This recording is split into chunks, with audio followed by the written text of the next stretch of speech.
एक बात मैं आपको कहना चाहता हूं, मीडिया वालों आप भी सुन लो। देखो, पीड़ित आप भी लोग बहुत होंगे।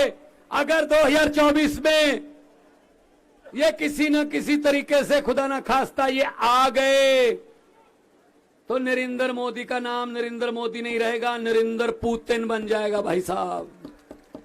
बाद में इलेक्शन नहीं करवाएंगे ये, फिर इलेक्शन नहीं होगा, सीधा बस जितनी आजीवन आजीवन रहेंगे मोदी साहब। हद है यार, हद है यार। तो फिर शहीद भगत सिंह, राजगुरु सुखदेव, चंद्रशेखर आजाद, लाला लाजपत राय, सुभाष चंद्र बोस की आत्मा आज तड़पती होगी। क्या इस वोट के अधिकार को लेने के लिए हमने कुर्बानियां दी थी? क्या 22-22 साल की उम्र में इस वोट के अधिकार के लिए हमने रस्से चूमे थे फांसी के? उनकी आत्मा तड़पती होगी भाई साहब। ये वोट है यार, कमाल है। वोट कहीं और डलता है, निकलता कहीं और है, रिजल्ट कहीं और निकल रहा है। ये कितनी देर चलेगा?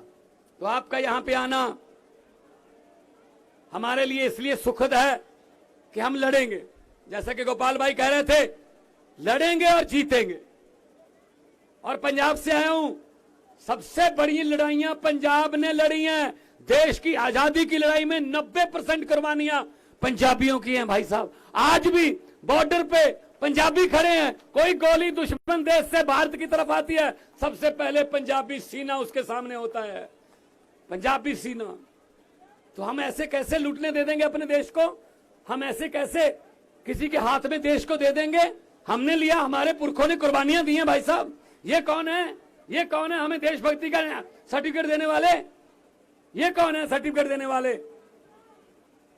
जब देश का बंटवारा हुआ 10 लाख बंदा मरा। कौन मरा? हमारे नाने नानियां, हमारे दादे दादियां। 10 लाख बंदा। आजादी बहुत महंगी पड़ी पंजाब को। आज भी दर्द हो रहे हैं, आज भी जख्म मल्ले हैं, लेकिन इनको कुछ लेना देना नहीं है। जिसकी मर्जी चलो जी, हेमंत सोरेन उठा लो, तोड़ दो। चलो जी, एकनाथ शिंदे बना दो, राज्यपाल को सुबह 4 बजे जगाओ, ओथ कराओ, ओथ कराओ। चलो जी, मैं ओथ लेता हूं, शपथ लेता हूं, मैं किसी को नहीं बताऊंगा नहीं मैं वो। चलो जी, शुक्र है। ये चल रहा देश में। गवर्नर हमें तंग कर रहे हैं, ममता दीदी को गवर्नर तंग कर रहे हैं, पंजाब में गवर्नर तंग कर रहे हैं। बात बात पे कह देते हैं ये लीगल नहीं है, ये लीगल है। ये चुनी हुई सरकार है भाई। इलेक्टेड राज करेंगे या सिलेक्टेड राज करेंगे? लोकतंत्र में इलेक्टेड राज करते हैं, सिलेक्टेड नहीं करते। इन्होंने सिलेक्टेड की आदत डाल दी है। तो मैं ये कहना चाहता हूं, मैं आपको ये कहना चाहता हूं कि भगत सिंह, राजगुरु सुखदेव के वारिस बनेंगे। उनके द्वारा दी गई आजादी, उनके द्वारा दिया गया खून अजाई नहीं जाने देंगे भाई साहब। हम किसी के हाथ में ऐसे देश नहीं दे देंगे। अगर किसी नदिया के किनारे ये नेता लोग बस जाते, अगर किसी नदिया के घाट पर ये नेता लोग बस जाते, तो जनता के प्यासे होंठ 2 बूंद पानी के लिए भी तरस जाते। गनीमत है कि मौसम पर हुकूमत चल नहीं सकती, वरना सारे के सारे बादल भी इनके खेतों में ही बरस जाते।